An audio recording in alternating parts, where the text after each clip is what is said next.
Welcome to the 8 Digital Podcast, and today we are going to discuss Iran's situation, or we should say the vulnerability, in the current crisis, and if any regional powers and the Muslim world will come to its defense against the relentless attacks by Israel. Let's just jump right in. We've all seen the headlines about the major escalation recently. Israel undertook significant military actions against targets in Iran, and, well, Iran responded with its own series of strikes. It's a pretty intense moment in the region. It really is. What our readings show is these Israeli strikes specifically targeted sites inside Iran and included locations described as military and even nuclear infrastructure.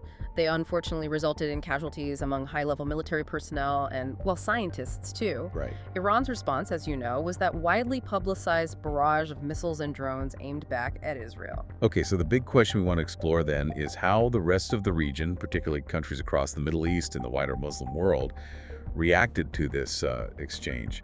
Did anyone rush to Iran's defense, or were they mostly trying to duck for cover? It's a truly complex mosaic of reactions, really. And what our reading suggests is that while many nations expressed strong views, the overwhelming focus was on avoiding direct involvement in a wider conflict.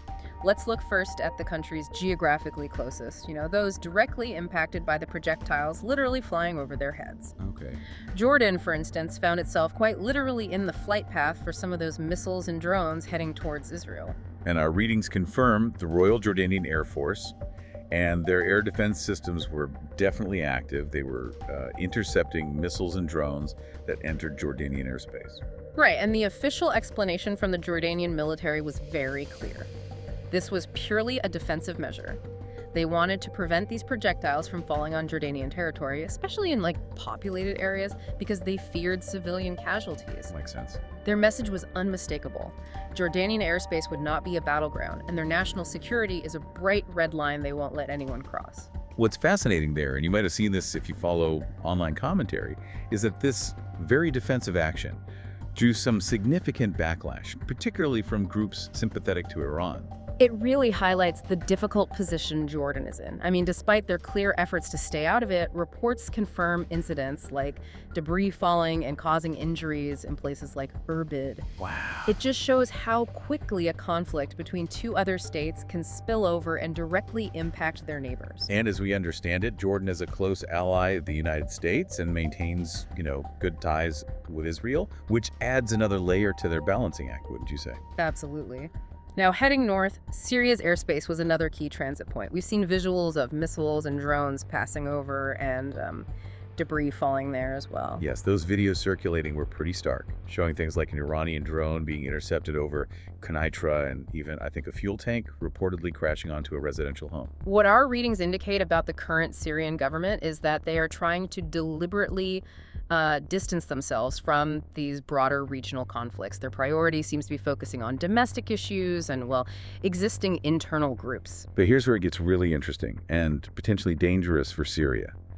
There are significant fears that some Iran-backed groups still operating within Syria could see this moment as, an opportunity to launch attacks on Israel. And you can see how that could instantly drag Syria into a wider conflict, especially since Israel already regularly targets these specific groups inside Syria. Exactly. Moving on to Iraq, the government there is undeniably walking a tightrope. While there were public celebrations among some segments of the population welcoming the Iranian attacks on Israel, the official government stance is deliberately one of distance and non-involvement. And you might ask why that distance is so important for them. Well, it boils down to the significant potential dangers posed by the powerful pro-Iranian militias present in Iraq. There's a real fear that if the U.S. gets more directly involved in the Israel-Iran exchange, these groups could, resume attacks on U.S. interests in Iraq and Syria. Our readings show the Iraqi prime minister issued a warning that the aggression threatens Iraq's own security and stability, and he was explicit in stating they reject violations of their airspace. Reports indicate that Baghdad has actually told the armed militias in the country to stay out of this specific conflict, and has even asked Tehran directly not to target American interests from Iraqi soil. But here's the complexity. Some militia groups, like the Hezbollah brigades, have publicly pushed back, at least rhetorically.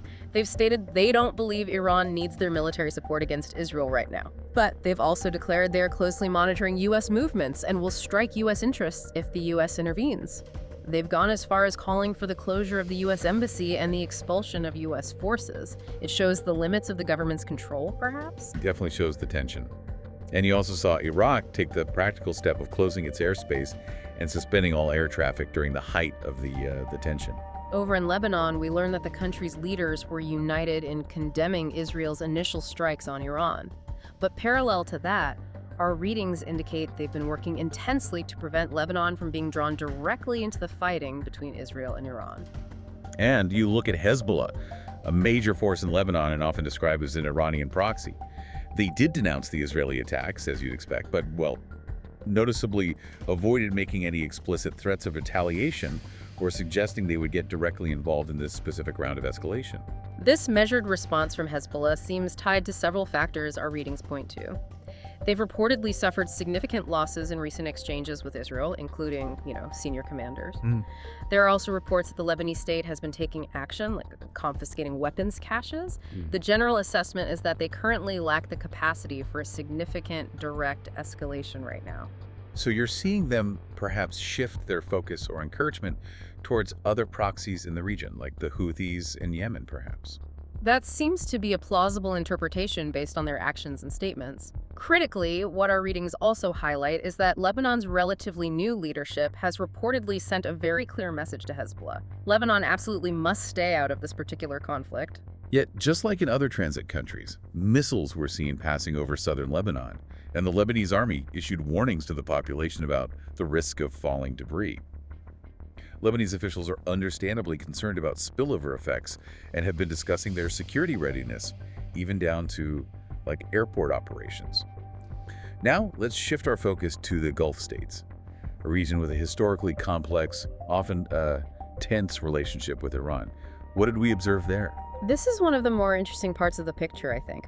What our readings show is that many Arab Gulf countries, even those that have historically been quite critical of Iran, joined in condemning the Israeli strikes. And what seems to be driving this reaction, you might ask? Our analysis suggests it's primarily driven by a deep-seated desire to avoid a wider regional war at all costs. Such conflict could inflict devastating damage on their economies, especially the critical oil trade. Huge impact. And potentially put the significant U.S. forces stationed in their countries right in the line of fire.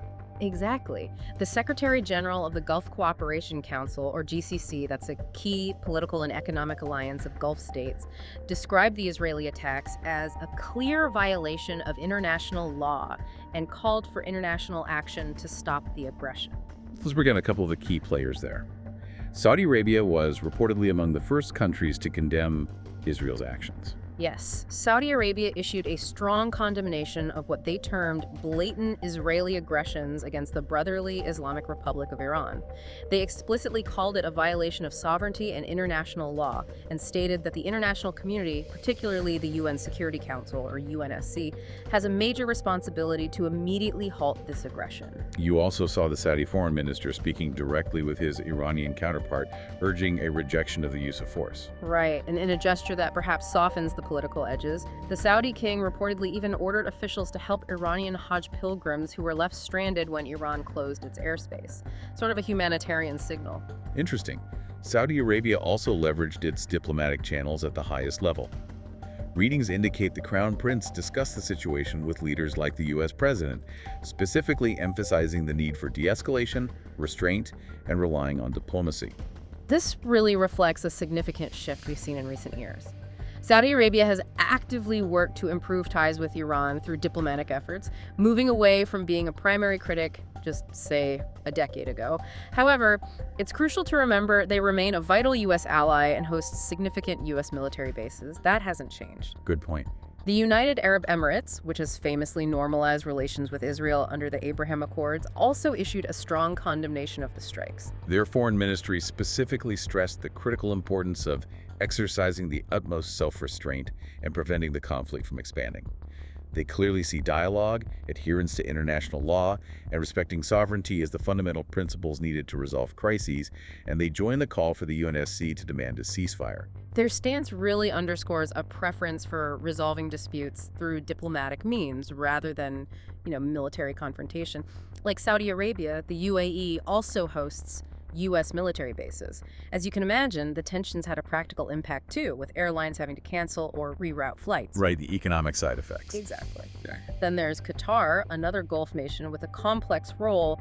It's involved in mediating sensitive issues like hostage releases from Gaza, and has ties with Hamas, viewed the Israeli strikes as a dangerous escalation. Qatar described the assault as a blatant violation of Iran's sovereignty and security and a breach of international law. They characterized it as part of a recurring pattern that threatens regional stability and hinders diplomatic efforts. Qatar urged the international community to step up and act swiftly to stop these Israeli actions, reiterating their call for restraint to prevent the conflict from widening. Qatar also maintains close ties with Iran and, like its neighbors, hosts U.S. military bases. So, another balancing act. Seems to be the theme. Oman, known for its friendly relations with Iran and its past role in mediating between Iran and the U.S. on nuclear discussions, also issued a strong condemnation. Oman termed it a brutal military aggression that targeted sovereign facilities and caused casualties, explicitly describing it as a dangerous and reckless escalation. What stands out in Oman's statement is the clear assertion that this action is a flagrant violation of the UN Charter and international law, that it undermines regional stability, and that they explicitly hold Israel responsible for any consequences that arise from it. Very direct language. Bahrain also condemned the attacks, warning of grave repercussions for regional security and stability. They joined the chorus, calling for de-escalation and restraint, stressing the urgent need for an immediate halt to military action. Bahrain advocates for resolving crises through dialogue and diplomacy, and specifically highlighted the necessity of continuing U.S.-Iranian negotiations regarding the Iranian nuclear file, sort of keeping that door open. Finally, regarding Kuwait, our readings indicate they've generally adopted a more cautious and neutral stance in the region, possibly influenced by their experiences during the Iran-Iraq War. They're generally described as being wary of Iran's regional posture. Okay, so moving beyond the immediate neighbors in the Gulf states, what about other regional players mentioned in our readings? Well, Pakistan took a very firm stance, expressing strong solidarity with Tehran. Their leadership unanimously approved a resolution voicing full support for Iran against what they termed Zionist aggression. Turkey also didn't mince words. They condemned Israel's strike in the strongest terms, calling it a provocation and arguing that it demonstrates Israel isn't interested in diplomatic solutions. They urged Israel to cease aggressive actions. Yeah, and regional tensions impacted Turkey too, leading some airlines to cancel flights, and high-level Turkish officials reportedly met to review the situation. Then Azerbaijan, which shares a border with Iran, also made a point of clarifying its position after its foreign minister spoke with the Iranian FM. They gave assurances that their airspace or territory would not be used for attacks against Iran or any other nation. Which is significant given the geography. Definitely. Yeah. And what about the Houthis in Yemen, often characterized as a key Iranian proxy? What we learned is there were reports of celebrations in Yemen following Iran's strikes on Israel. The Houthis themselves, who have frequently launched attacks against Israel, did send their own volley of missiles and drones towards Israel recently, which Israel reported intercepting. The Houthis had issued warnings to both Israel and the U.S. beforehand, stating that attacking Iran would risk a regional war. While they publicly voiced support for Iran's right to self-defense, some readings suggest that Iran's proxies, including the Houthis, may have been significantly weakened by ongoing conflict with Israel over the past couple of years. Right. This could potentially limit their independent capacity for a major escalation now, perhaps. That's a key question, yeah. Yeah. Their actual current capability versus their rhetoric. Finally, we have the United States, a crucial external player whose position heavily influences the regional dynamic. U.S. officials were quick to explicitly state that they were not involved in the specific Israeli strikes on Iran, emphasizing that their top priority is protecting American forces stationed throughout the region. The U.S. president engaged in high-level diplomatic calls, including with the Saudi Crown Prince, reinforcing the message about the importance of restraint and de-escalation. However, the U.S. president also publicly urged Iran to make a deal, while simultaneously issuing a warning that there could be more destruction if the situation escalates, and noting that Israel possesses extensive U.S. weaponry. A bit of carrot and stick there. Seems like it. He did state he was aware of the Israeli strikes beforehand, and that the U.S. was prepared to defend itself and Israel if Iran retaliated. There were also reports that previously planned nuclear talks between the U.S. and Iran are now uncertain following these events. And despite the U.S. emphasizing non-involvement in the specific strikes, Iran has publicly accused the U.S. of being complicit. So, a lot of moving parts. Absolutely. So, pulling all these threads together, what do we see? We see a region where a significant number of states, including many that have historically been rivals of Iran, publicly condemned Israel's strikes and universally called for de-escalation. And the core motivation you see repeatedly mentioned across our readings is largely self-interesting, a strong desire to avoid a wider conflict because of the potential catastrophic impact on their own economies and stability, and the risk to the U.S. forces present in their countries. Yet you have Iran vowing revenge for the initial strikes, while Israel has given indications this conflict could involve prolonged operations. Iran's network of proxy groups, even if reportedly weakened, remains a significant factor, capable of actions that could independently trigger further escalation, regardless of the stated positions of governments. It's that unpredictability. The official, cautious positions from countries like Jordan defending its airspace, or Saudi Arabia and the UAE pushing for diplomatic solutions, stand in sharp contrast to the actions or potential actions of non-state actors and the ever-present risk of miscalculation between Iran and Israel themselves. What our reading suggests is that Iran doesn't have traditional state allies lining up ready to fight alongside it in a direct confrontation.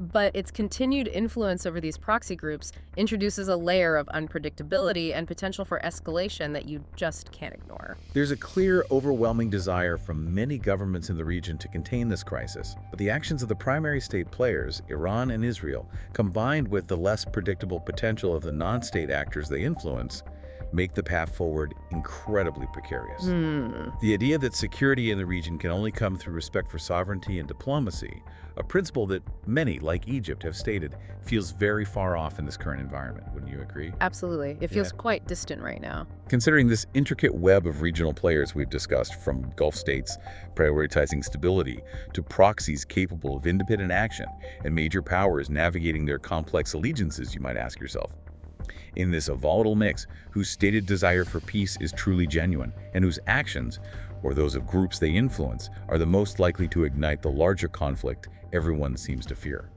So this is it for today. The situation is rapidly evolving, and we will try to keep you updated. Please subscribe our YouTube channel and follow on social media. Our handle is 8digitalwaco. See you in the next podcast. Keep listening.